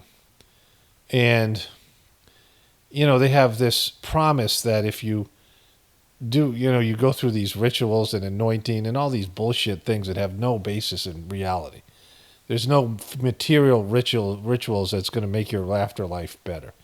There's some mantras you can do, and there's some type of prayer you can do, and there's some sort of austerities you can do, with a sincere heart, and it'll help you maybe in your next life or give you a little boost. But most of the material things you do, other than living a life and figuring out what your soul wants you to do, and serving God, legitimately connecting to God and doing the service that God wants you to do, perform the tasks that you were sent here to, that we all have to do, that we have a soul's plan and following that soul's plan. And then there's, other ways you can go further in the spiritual world. And the Sajark system in various ways can, accelerate that spiritual evolution. But there's no fucking, only in the sense that when you die, you serve God. That's all you do. Like when you die, there's no ego, there's no mind, there's no preferences, there's no sovereignty, there's no freedom of choice. You just serve God as an etheric being. You just do it because you don't have any senses, you don't have any physical fears, and you don't have these kind of things that stop you from, doing what your soul. You're just a soul, so your soul just does what God wants you to do, right? You don't have any appetites, you don't have any, these things, right? Only things that may be left over from your past life in some, in potential form. Like things that only will manifest if you come back into a body, but they're not there on your soul, right? They're not a part of your soul's, decision. There's no decision making. You just do the right thing, right? Because that's all you do. It's automatic. And so, these ideas of some heavenly place, right? But this Mormon bullshit stuff, they promise you that you'll be a king or a queen, and you'll own your own planet, right? Which I had heard before from an ex-Mormon while I lived in the West. And they have this ritual that they do that makes it likely that you'll get that. But now they have this secret special ritual where they bathe you and anoint you, and it's just for the people that donate a lot of money and do a lot of extra work. And those people get to be guaranteed, right? They're guaranteed that that's what they're going to get. There's no sense of, well, that's not going to, there might be something that happens that screws that up. You're straight up going to get it, right? You're in now. And you can do whatever, anything but murder. You can commit any other crime, any other moral transgression. But if you don't murder anybody, you're in. Like, you're in. You can fucking just, you're set because you got this special double initiation ritual, right? And, people know better than that, like all this stuff. Like, people know the fucking food they're eating is poisonous. I mean, I talked about how when Kawhi Leonard took the Gatorade off the table, the basketball player Kawhi Leonard, and said kids shouldn't be drinking this shit. This is like a video a week ago or so. And I was reading the comments and someone said, he's totally right, that stuff's horrible for you. And then parentheses, the person said, I drink it anyway. And so the name of this video is She Holds the Hands That Holds Her Down, which is a Pearl Jam song. But also they're turning people into the Bubbleboy, which is, these medications and this food you eat are destroying your immune system and make you completely susceptible to all kinds of diseases and physical issues that then they give you other shitty medications that cause more problems and weaken you, and just all this stuff that they do. And then all the addictive shit and the pornography and the video games and the twisted shit that's out there, and the internet addiction and all this stuff, gambling. Everyone knows it's bad for them and they do it anyway, right? And, people just don't want to connect to the divinity within them. And, I was looking at, millions of views. I've had, of the videos that are that I haven't deleted. There's videos I've deleted, millions of views of videos. But just on my one channel, I have like 120 million video views. And then so many hundreds of millions of video minutes watched. And millions of comments. And millions of people watching my videos. And, I have what I, from my own experience, is something that is there's the solution, which is the Sajark meditation, right? And I've talked about this in previous videos. And, you can't give it away. It's absolutely free. You can't fucking give it away. Okay, so today's Tuesday, May 13th. I wanted to finish this video yesterday, but I'm glad that I waited. I was starting to get tired out, and I was, leading up to this point here, which is something you're not going to hear. I don't think anybody in history has said what I'm about to say because, there's like spiritual leaders out there that maybe thought it but didn't say it out loud, or, it's kind of what Jesus was saying, Father, why hast thou forsaken me? This stuff that's happened to spiritual giants that have come down and been fucked over by humanity, right? And the basic problem is this, that if you look at every religion, and this is what I'm talking about in terms of my YouTube channel and the spiritual element of it, right? That you need some kind of, for human beings to worship God, they need some bullshit promise of an afterlife that doesn't exist. And also some fear or guilt to have any sort of effort in relationship with God, and it's just a bullshit effort, right? And so, like all these things I was saying, these various religions, there's always these threats, and if you leave, you do this, whatever it is, you're going to go to hell, Gods are going to be pissed off at you, they're going to destroy you. Or, like with Christianity, Jesus died for your sins, you worthless, ungrateful motherfucker, right? You look at him, he's tacked up on the cross. You did this to him. You fucking did this with your fucking sinning. He died for your sins. Who are you to fucking not go to church and not accept him as your Lord and Savior? He died for your sins. Not to, there are other people crucified up there. It wasn't just him, right? There are people next to him, criminals and shit, right? And it's bullshit. You can't die for somebody else's sins. And the thing is that all of these spiritual giants, and they came down for a specific purpose. They had their own issues. And a lot of it was people pulled them fucking down. Like they rose to a high level and they were helping to pull people up. But, they pulled some people up. But mostly they were pulled down because that's what fucking happens. Because people don't want fucking God, right? They don't want to have a relationship with God. Their egos have hijacked their soul's purpose here. And, Gandhi and Jesus and pretty much all of these spiritual giants at one time or another are praying for death. Now, Gandhi and Jesus, I put them together because they were more social. They weren't pure spiritual. And even though people don't compare Gandhi to Jesus, but he was a social reformer. And Jesus was a social reformer. There are people who are a little bit spiritual, but they're mostly about elevating the poor, elevating the people who are left behind, which is nice and compassionate, but it's not, it doesn't work. Not with spirituality. You can't elevate people. And so they were specifically, I know both of them prayed to die, and they were both assassinated, basically, because they realized that people suck and that, they were depressed by it. But every one of these saints and every person that is a little bit spiritual, maybe just some local person that finds God and does good works on a local basis, ends up praying to God to kill them, to get the fuck out of here. Jesus had a spiritual fall. Gandhi wasn't, he was, more of a performative, in a way that's, but, these type of social reformers. But whatever you do, if you have a little bit of spirituality, a little bit of spiritual evolution, and you are hoping to pull people up, you end up depressed and bummed out.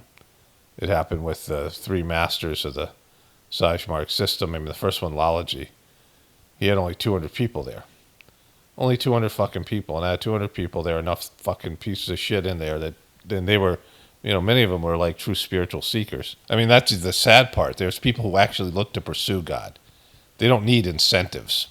I mean, there's usually something about their ego or whatever, and they turn. Like there's some pure spiritual people, and they get a little spiritual evolution themselves, and they turn. Like it's fucking nightmare, right? It's a fucking nightmare. But for the masses who won't even think about God unless you pressure the shit out of them, and you tell them, look, you got to go to church, or you're going to go to hell, or you're going to fucking heaven, and your family pressures you into it. How many people are sitting in church and they're thinking about God?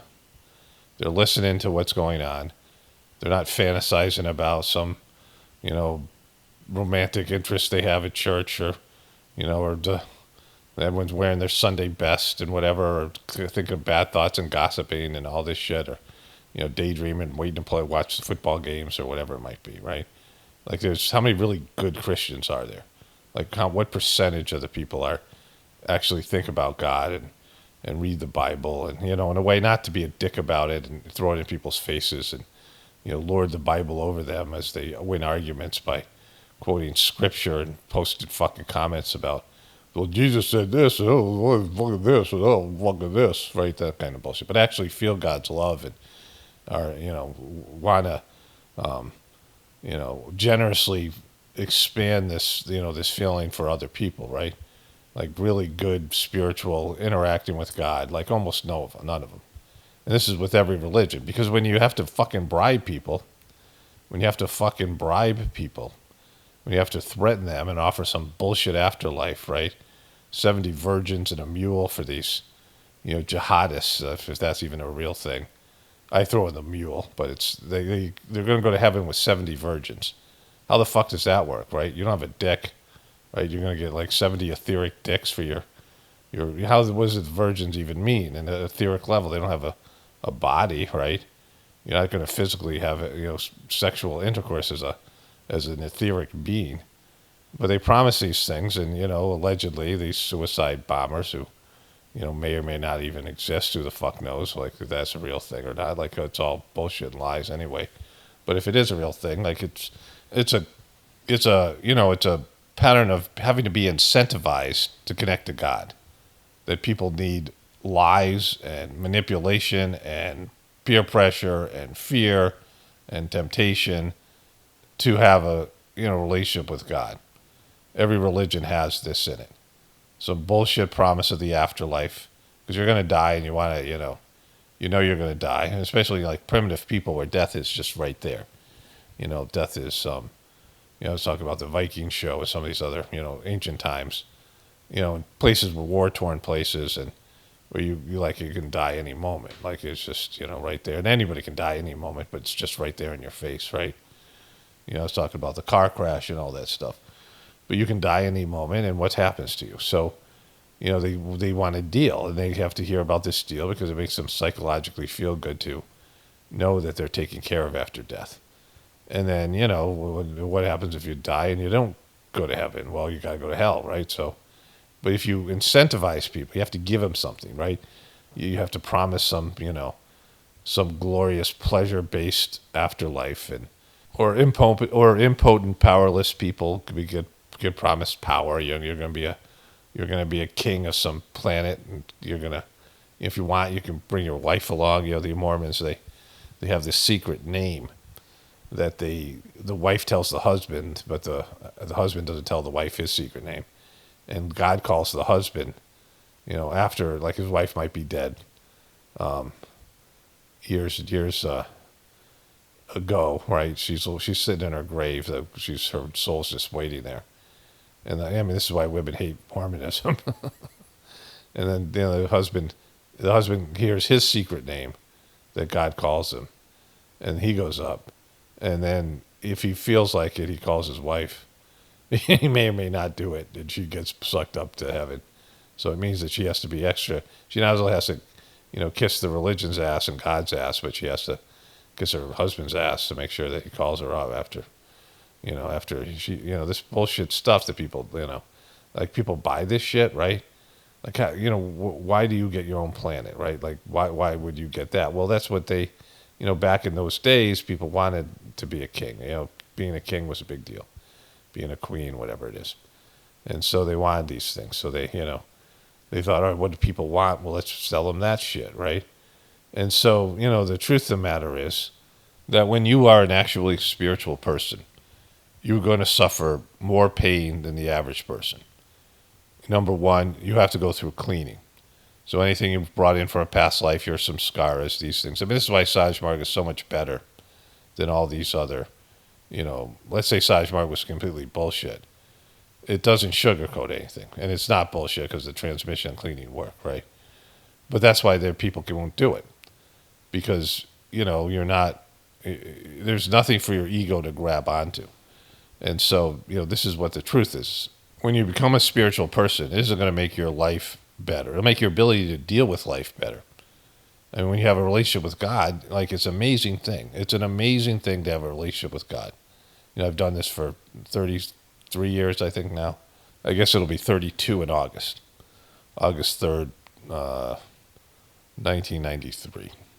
And it's an amazing thing to have a relationship with God. A fucking amazing thing. It's just, in fact, it's like you're not living a life without it. It's just the best thing. And having connection to God. And regardless of what's going on with your life, the good, the bad, the ugly, the great stuff, none of those stuff really things matter as much anymore.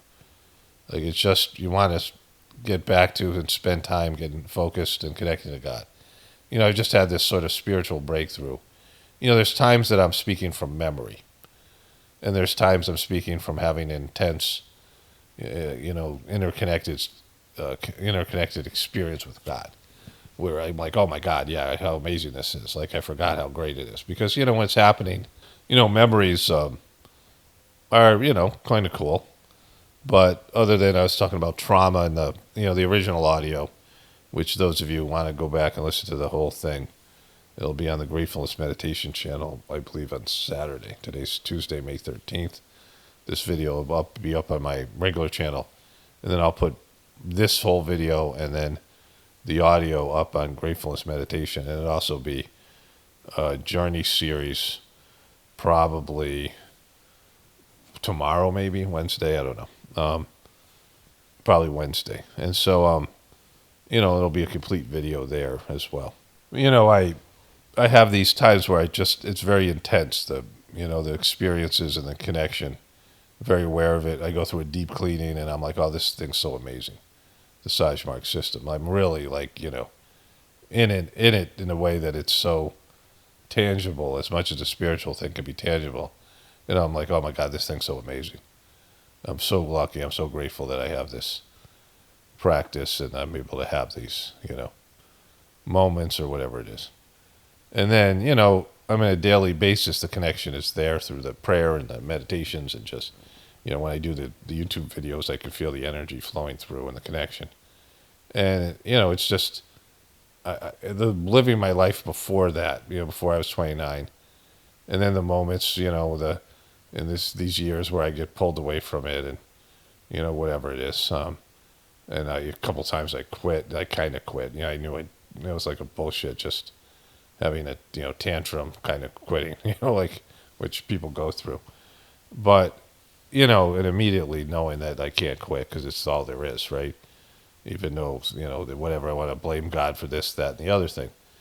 And then, I had that resentment for God that got pulled out. It was an amazing cleaning, I was going through divorce and being ostracized in the Sajark mission, which were like the best things that happened to me, right?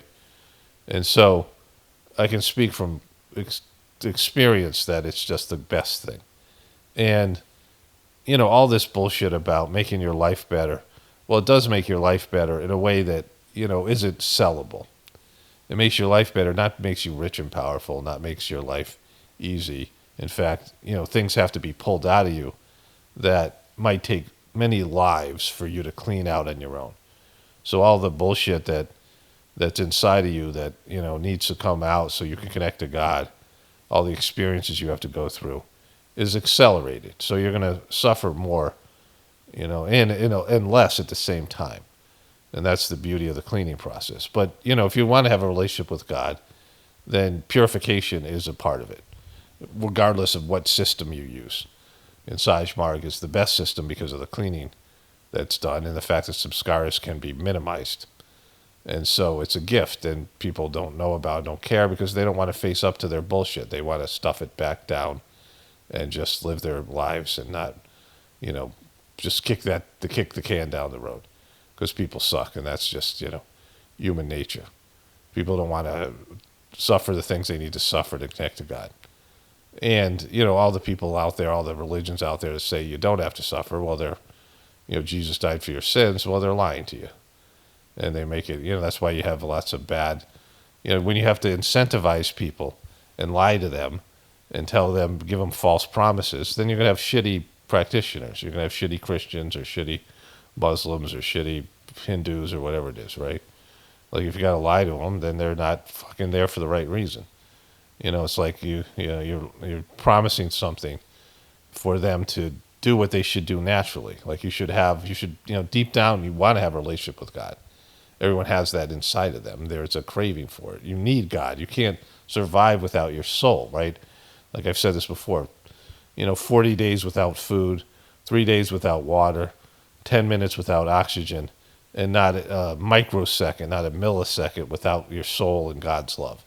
You have a bank of God's love, and without God's love, and most people are pretty much depleted and disconnected from it, but it's there. And so it's essential for your very survival as a human being, and certainly as a soul. And without God's love, nothing in the universe exists. And yet people, dismiss this and don't want this they don't search this thing out. And the second part is that when you die in your afterlife, you work for God. There's no pleasure, there's no reward, there's no, the reward is your work, and you get closer to God. And you want to be closer to God. Like, everyone deep down needs to be closer to God. It just feels great. Like, when you're out, that's what, all the psychological issues come from, certainly there's metabolic, stuff that's, things that are part of the food, chemicals and shit, toxins and bad shit in the food system and in the medicines and things that are part of that. But really, it's about disconnection from God. Depression is when you don't have a goal and you're not living the life you're supposed to live, right? What you feel when you get disappointed that people suck as a spiritual, like a saint, is like a deep sadness for the failure of humanity. Like, that this is never going to work, or something drastic has to happen for people to do what they're supposed to do, because they won't. They won't do it for the right reasons, right? Like these reality TV shows like The Bachelor. You're not even there for the right reason. You're not in church for the right reason. You're not having a relationship with God. You're looking for a better life. You're looking for a little, you're praying for wealth and riches and, free of disease, pain-free stuff and all these things. In reality, you suffer now, and you reap the benefits of your suffering as a spiritual being. And not sleeping on a bed of nails and all that kind of twisted, fucking crazy ass bullshit that people do. You live a natural life. You live the life that was planned and designed for you. You endure the things that you have to endure with a grateful heart, realizing it's freeing you and liberating you from your ego and your past mistakes or whatever it is, and opening up a pathway for you to connect to the divinity within you. And that's the truth. No one wants to hear that. How many people want that? Like, you have to be sold something. Like, your ego has to be sold some reason that it's going to benefit. You're going to be some kind of superstar. Or you're going to be some great person. And, that people look at these religious leaders. Oh, look at how much attention they get. And look at the, stuff that they do. People are listening and hanging on their every word. And it's not true. They're just sitting there fucking daydreaming. And, people don't listen to scripture. They don't listen to any of this stuff. They don't want it. They don't, it's not essential to their enjoyment of this fucking, vast planet of sensory stimulation. And so, I'm in a unique position because I don't know how much I care about people. Like, not on a conscious level, I don't. I mean, like, I don't have a lot of regard for humanity. And I can see, my own issues with, on a spiritual path, my own inabilities. Like, it's not just, like, oh, you guys just suck so bad. Like, I see it from my own,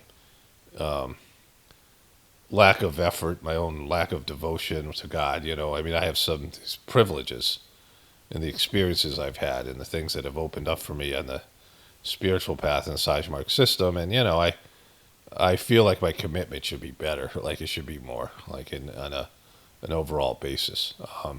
And I have zero interest for suffering for other people. And I have very little, because I've seen the way that people treat divinity. I mean, not just in this life. I know that this is familiar. I knew this, coming in as a kid, and it just, it took me a while to understand what I was seeing, but I've seen this in the past. And that human beings will turn on their spiritual leaders. I mean, like, Jesus is a good example of this, right? So think about this. I just asked Gemini about this. And I said, how did all of Jesus' disciples die, including St. Paul? Please be specific. St. Peter. Tradition tells that Peter was crucified upside down in Rome during the reign of Emperor Nero. He reportedly requested the form of execution as he did not feel worthy to die the same way as Jesus. So he was crucified inverted. Andrew is said to have been crucified on an X-shaped cross in Greece. James, the only apostle whose death isn't recorded in the New Testament, he was beheaded by King Herod. Tradition generally holds that John was the only one of the 12 to die of natural causes. Philip, deaths vary. Some traditions say he was crucified upside down, while others say he's stoned or even died of natural causes. Bartholomew, I didn't know he was there, also known as Nathaniel, believed to have been martyred in Armenia. The most common tradition is he was filleted alive and then beheaded. Thomas tradition, he was stabbed with a spear in India, where he had traveled to spread Christianity. Which I really doubt that happened, because in India, they are open to other traditions. Accounts of Matthew's deaths vary. Some say that he was burned, stoned, beheaded. James, some traditions said he was stoned and then beaten with a club to death for refusing to deny his faith in Jerusalem. Jude, various accounts, also known as Thaddeus or Lebbaeus, was crucified, stoned, or killed with arrows.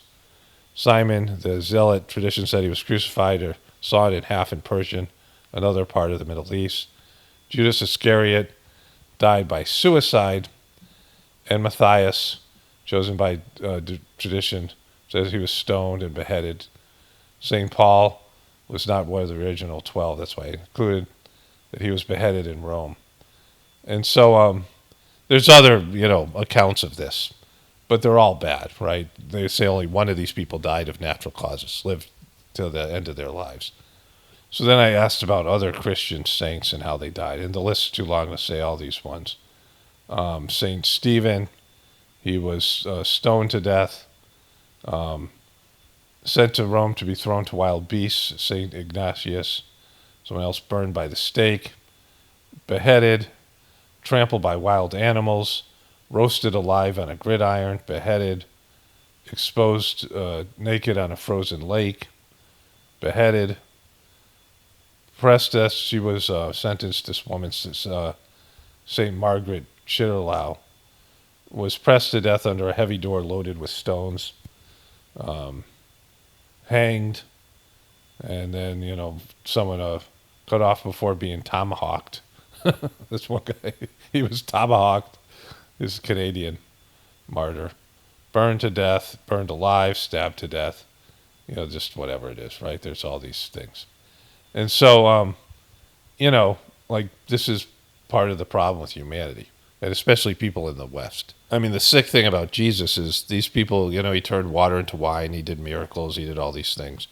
3 of his disciples fucked him, that turned on him in one way or another.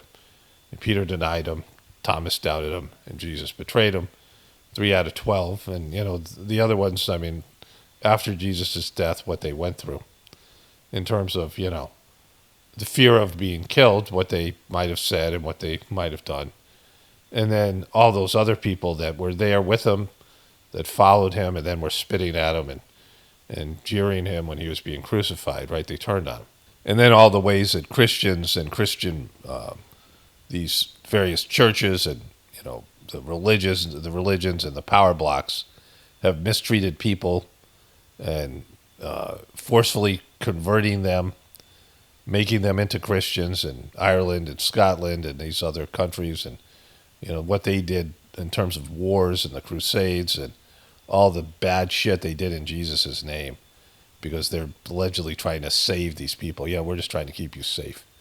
This long history of, it's demonic, it's devil worshiping, going against God, because ultimately everybody has freedom of fucking choice, and people don't choose the right thing, and I'm well aware of it. So, I'm in an awkward position because I feel some obligation, certainly gratitude for my, spiritual evolution, whatever it is, whatever I've, been able to, I don't want to say it achieved, because that would give too much credit to myself and less credit to the Sajark system, but I've done some work, and I've been, gifted, whatever, some wonderful spiritual experiences and connectivity to God that has been a complete blessing in every way. And because of that, I'm willing to do what I do here. And some part of me is, still enough of an asshole, whatever you want to call it, that I'll mock people and I'll do shit that's certainly not spiritual. But it's necessary to do this job, to make my channel interesting. I still have a healthy sense of humor that's maybe, can be edgy or whatever it is. Certainly for a spiritual person it is. And I'm willing to swear, and I'm not willing to swear. I like swearing, like I like doing these things. I'm not, some person's going to sit there and act all holy and be fake and, not be what I actually am, right? So, and what I'm actually am can survive on the internet. I can endure the hostility and the bullshit you have to do as a social media person, and also I can, dive into the, belly of the beast and mock things and cover, whatever it is, right?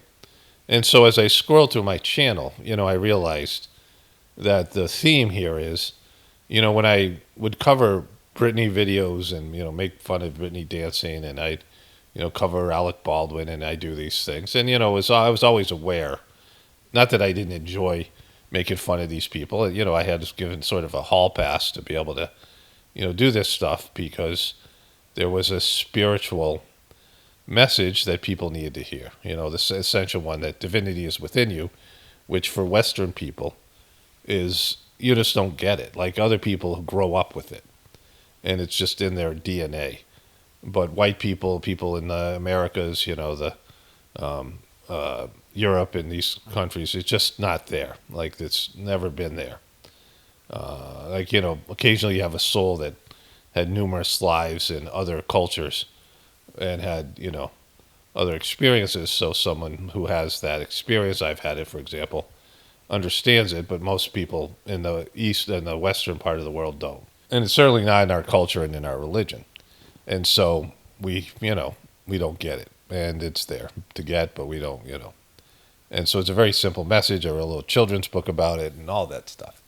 And I would put it in as much as I could, but not enough to chase people away. But then YouTube stopped rewarding me for making fun of Britney dance. In fact, they demonetized some of my videos because of her, the way that she dressed, like, scantily dressed thing that she was doing, whatever. Or whatever these other things that I cover here that are about celebrities. And I just, after a while, I just couldn't do it really anymore. I mean, I just, occasionally I can. But I mean, at some point, I had to evolve to talking about things like I'm doing now, like more in-depth spiritual stuff. And people don't want to hear it. They can't sit through it. And it's like a gift compared to the other bullshit you listen to, all the crap you watch daily, all the bullshit truther videos with the same bullshit fucking point of view, all the right-wing stupid-ass Trumpers. When I was making fun of Biden, the Trumpers were here, but, you buy into that motherfucker who's like the epitome of like an ego run amok. Trump's a demon. And just all this stuff, like the political stuff, all this stuff, the fucking flat earth bullshit, like all these things. And, the low level, the low, fucking low vibrational, low consciousness bullshit. And it's harder and harder for me to descend down into it. Like it's a cesspit of, ignorance and stupidity, and, it just doesn't matter. Like the fucking world's burning and you're dealing with these things. And, I just saw there's a headline, inflation has slowed. And although Trump is like a complete fuck up, which everyone should be able to see, he now has this report that inflation has slowed. And as long as people aren't suffering, they're not going to turn on him, the Trumpers. And, I mean, they're not going to face the truth about him. And then they might not even, because they just want to be told what they want to be told. And that's what Trump's able to do for them. They want somebody to tell them how great they are and, validate their beliefs and their worldview. And it's a sickness and it's a sad thing. And that's humanity. And so, there's two parallel things that I've had, where YouTube promotes the stupidest ass, like low vibrational, immature, crappy shit. I mean, that's what they want. That's what they've become. Even like truther stuff, mundane level, low consciousness, truther stuff, it probably gets a little bit more promotion as a form of disinformation.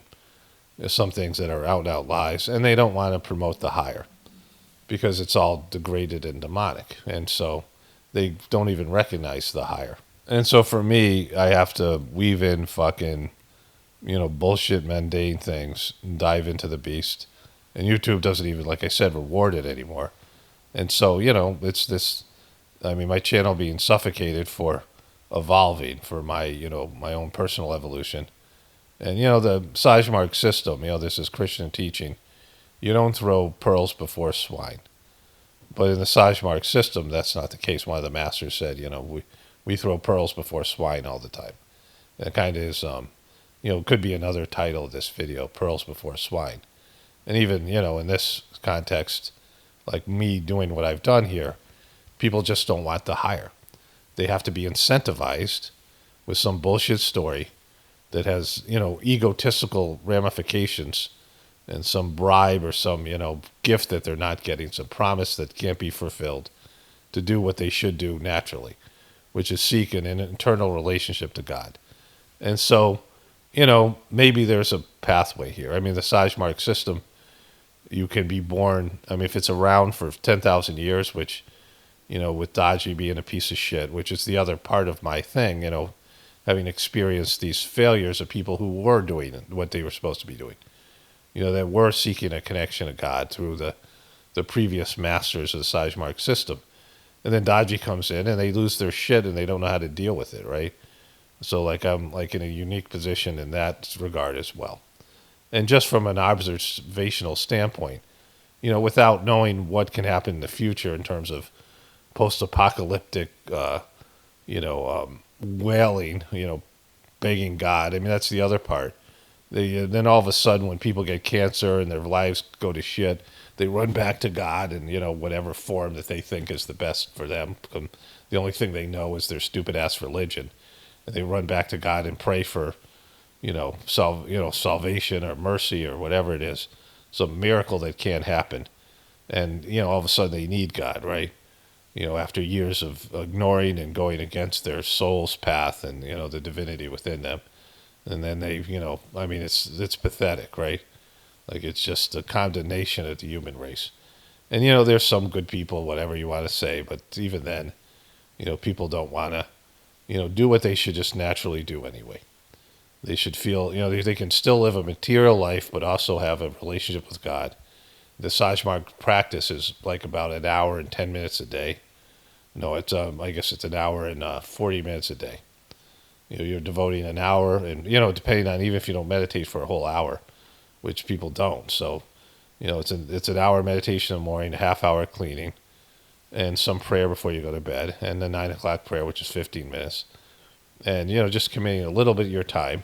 The majority of your time is living your material life, and then feeling the connection to God and working through it and following God's path and lead and, to where at some point it becomes all encompassing that, everything you do is in conjunction with your relationship with God.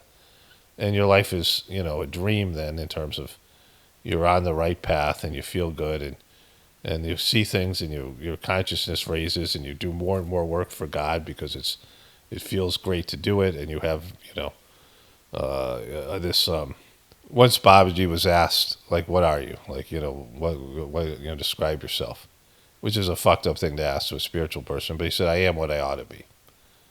I am what God wanted me to be, right? I am what I ought to be. And when you become what you ought to be, or even if when you're becoming what you ought to be, it feels so much better than just fumbling around, fucking making mistakes, doing bullshit, and just self-directed thing, right? And so it's a gift. And those of us who've tasted it or experienced it a little bit, even ups and downs, and I mean it's a tough thing, tumultuous thing, and certainly when you have to deal with people, and then all of a sudden you become not responsible, but you're given a position, or like what I have here of disseminating information to people, and you just see it. Like I've experienced this. People suck, and they don't want to do what their soul wants them to do.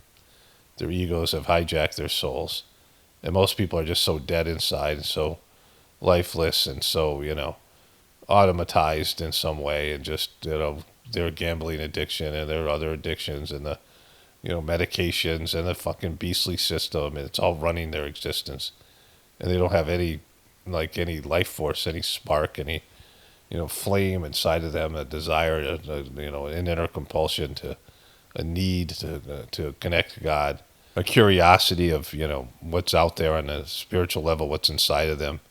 In fact, they're scared shitless of it. They're scared shitless of the saint they could become. They fear the demon inside of them, but they fear the saint even more. And it's a sad state of affairs. And so, that's what I'm dealing with. Only spirituality will save this world. It's Paul Romano, definitely pointing for the apocalypse and the ascension. Everyone have a blessed day and be grateful.